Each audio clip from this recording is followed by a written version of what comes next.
The White House imposed a 25% tariff on goods from Mexico and Canada. Canada, though, also saw a 10% duty levied on its energy. China received an additional 10% tariff on its goods.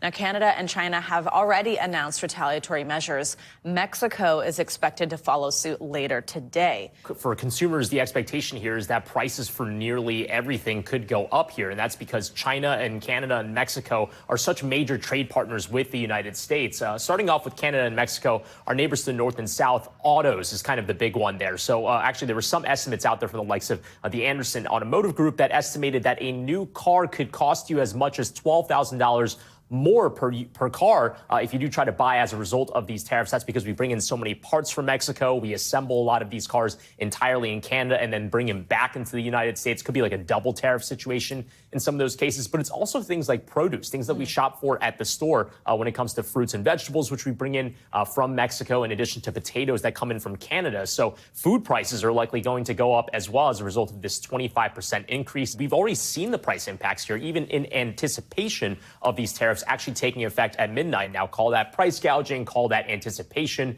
of these tariffs coming, call it what you will, but prices are going up. So consumers are in some cases already feeling the impact of that. But I want to point out here, guys, this is just the beginning of this trade war. When we talk about China, there was 10% that was slapped on in the beginning of February. This is an additional 10% that was slapped on at midnight today. But this is the beginning because Trump promised as high as 60% tariffs on the campaign trail. You can imagine this is just kind of the beginning of this process.